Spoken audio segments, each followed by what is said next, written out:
Below is scene 1 expanded to approximately 1,000 words, no headings, no breaks, written in a smooth continuous narrative.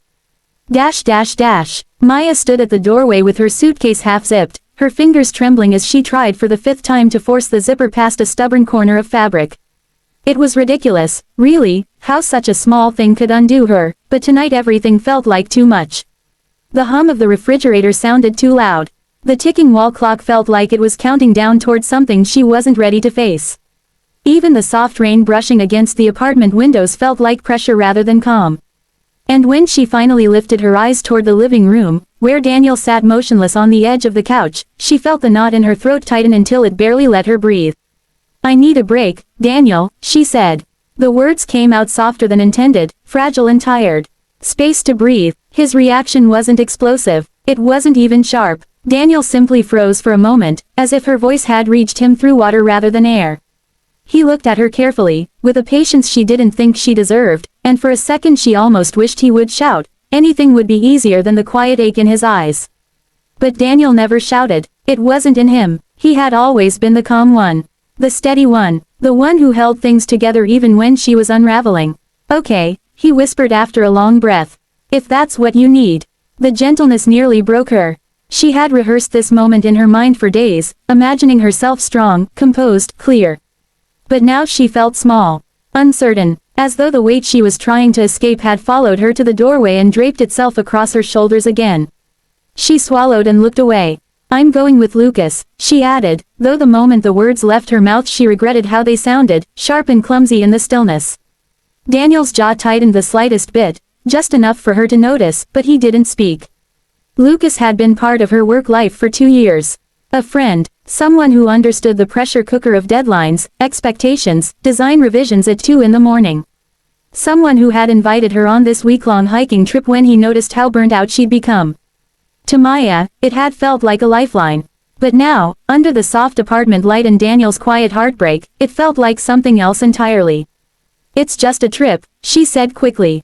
"A reset, that's all." Daniel nodded slowly, the way someone nods when they're forcing themselves not to break in front of another person. He ran a hand along his jaw, then stood. The space between them felt full of unsaid words, questions, doubts, fears she couldn't begin to answer. He walked toward her, slow, steady, and when he reached her, he lifted his hand as if asking permission before gently brushing his thumb along her cheek. "You don't have to do everything alone," he said quietly. "You don't have to disappear just because you feel overwhelmed." Her breath stumbled. "I'm not disappearing. I can't breathe here, Daniel. Not right now. Everything feels too heavy. I feel like I'm drowning and pretending I'm not." He didn't argue. He didn't try to convince her to stay. That hurt her in a new, confusing way, because it meant he loved her enough to let her go, but it also meant he was prepared for the possibility that she wouldn't come back. "If you need this," he said, "go. Just promise me you'll be safe." She nodded quickly, almost too quickly, her eyes burning. She wanted to tell him that she still loved him. That she wasn't running from him. That she didn't understand why her heart felt like it was splitting open even though she was the one choosing to leave. But, the words tangled inside her.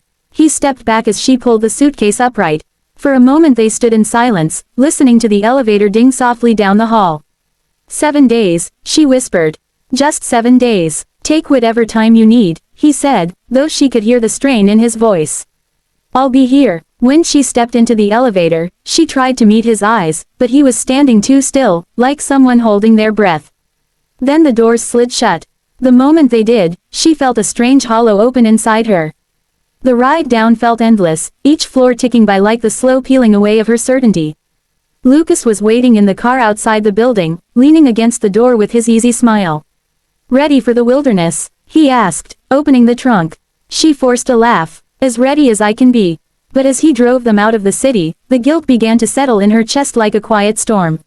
She watched the passing buildings blur into highways, then forests, then long empty stretches of road where thoughts had too much room to grow. Lucas chatted about the hiking trails, the lodge, the quiet trails by the river. She nodded, responded when necessary, but her mind kept drifting back to Daniel's face, how gently he had held her even when she delivered the blow. At the lodge, the air smelled of pine and damp soil. Birds chirped somewhere beyond the trees, and the mountains rose like dark silhouettes against the dusky sky. It should have felt freeing. It should have felt peaceful. Instead, it felt wrong. Not the place itself, just the timing. The leaving, the quiet. Over the next few days, she hiked, she photographed the river, she sat by the old stone fireplace in the lodge's main room. Lucas tried to give her space, tried to make her laugh, tried to distract her. But every night, when she lay under the heavy wool blankets, she saw Daniel sitting alone on their couch, drinking cold coffee from the mug she always teased him about. By the 5th day, the silence in her chest was louder than the forest. She had come here to breathe, but every breath felt shallow, as if part of her was still back in that apartment doorway. And on the 7th morning, she woke before dawn, the room still dim and cold. She sat at the edge of the bed, phone in hand, her heart racing. She typed, erased, typed again. Finally, with her pulse hammering, she wrote the only words she truly meant. Then she pressed send, and the moment she did, her breath finally, shook free. Here is scene 2 expanded to approximately 1,000 words, without headings, written as one continuous narrative. Daniel was standing barefoot in the kitchen, the early morning light stretching faint blue fingers across the tile floor, when his phone buzzed. It was sitting near the coffee maker, screen face down, and he didn't think much of it at first. Probably another automated work reminder or a discount notification from some app he meant to uninstall. He poured himself a cup of coffee and leaned against the counter, trying not to think about how quiet the apartment had become over the past week. The silence had a weight to it, almost like someone pressing gently but constantly against his ribs. When he finally reached for the phone, he glanced at the screen without expecting anything. Then his breath caught. It was her name, Maya. The message was short, barely a handful of words, but they struck him like a heartbeat restarting after a long, cold pause. Daniel, can we talk? I'm coming home. He read it again, and again. Part of him felt relief rush so hard through his body that he had to set the mug down before he dropped it. Another part of him hesitated, uncertain, cautious, the part of him that had spent 7 days imagining every possible ending, including ones where she never returned or came back only to end things properly. He wasn't sure what she was coming home for. But she was coming. That was enough to make his hands tremble just a little. He cleaned the living room to distract himself. He folded the blanket she always wrapped herself in on cool evenings. He straightened the cushions. He even watered the little plant she kept forgetting existed. All the while his mind raced with questions he didn't dare speak aloud. What had her time away revealed? Had she found clarity? About him, about them, about Lucas. Was she coming home because she missed him, or because she needed closure? When the sound of her key turning in the lock finally echoed through the hall, Daniel's heart lurched. The door opened slowly, as if she were afraid it might complain or tell on her. Maya stepped inside with her suitcase beside her. Her eyes were puffy from lack of sleep, or crying, or both. Her hair was pulled into a loose ponytail, strands falling around her face. She looked fragile. Not physically, but emotionally, the way someone looks after walking miles alone through a storm. For a moment, they simply stared at each other with a silence so heavy it felt tangible. Then she whispered, "Hi." He swallowed. "Hi." She tried to smile, but it faltered into something more like a wince. She dropped the suitcase handle, and the soft thud of it hitting the floor seemed to shake something loose in her chest because she suddenly covered her mouth with her hand, her eyes filling. "I'm sorry," she choked. "I'm so sorry for leaving like that." Daniel took one small step closer, but not enough to crowd her. He didn't want to push her. "Not after everything. You needed space," he said carefully.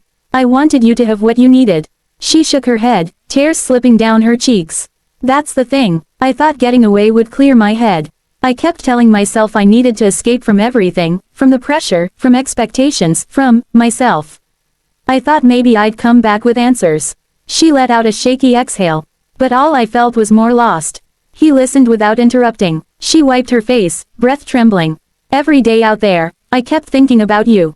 Not because I wanted comfort or a safety net or someone to fix me. But because," she struggled to speak, pressing her trembling hand against her chest. "Because when I pictured life without you, even for 7 days, everything felt wrong.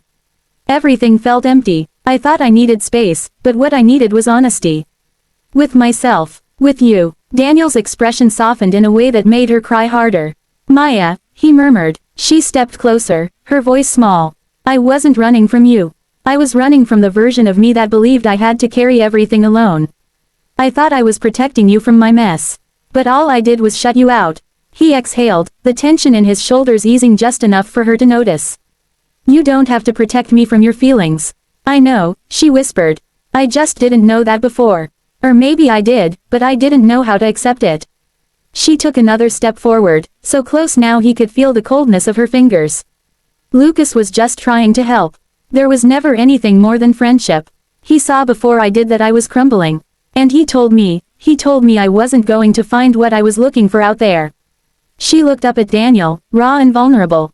He was right. Daniel reached out and carefully brushed his thumb under her eye, wiping a tear away. What are you looking for? He asked softly. She leaned into his touch as if she'd been waiting 7 days for it. A place where I can breathe without running away, she whispered. A place where I'm not afraid of being imperfect, or overwhelmed. Or scared. A place where I can be held without feeling like it's a burden. She placed her hand over his. And that place, is you. His breath shuddered, not because he doubted her, but because he had spent the last 7 days preparing for the possibility that this moment would never come. He slid his arms around her, gathering her carefully against his chest. She pressed her face into him, her shoulders shaking as she released everything she'd been holding inside. He held her as if anchoring her back to the world. They stood there for a long time, wrapped in the quiet warmth of each other, until her breathing evened out. When she finally pulled back, she looked at him with eyes that were tired but clear. Do you still want me? She asked, barely audible. Daniel cupped her face gently, his voice steady. I never stopped. She closed her eyes, relief rushing through her like sunlight spreading across a dark room. Later, they curled up on the couch, talking softly about everything she hadn't been able to say before. About the fears that had weighed her down. The pressure she couldn't voice. The loneliness she felt even when surrounded by people. Daniel listened with patience, with love, with the steady presence that had always made her feel safe. As twilight filtered in through the windows, painting soft gold across the room, Maya rested her head on his chest, tracing small circles on his shirt with her finger. His heartbeat lulled her like a familiar melody she'd forgotten she loved. I'm not going anywhere, she whispered. Not again, not like that. He pressed a kiss to her forehead. We'll figure things out together, he promised. And for the first time in a long time, Maya felt the truth of her own breathing, deep, full, unforced. She was home, not because she had returned to a building or a space, but because she had returned to the person who had never stopped waiting for her.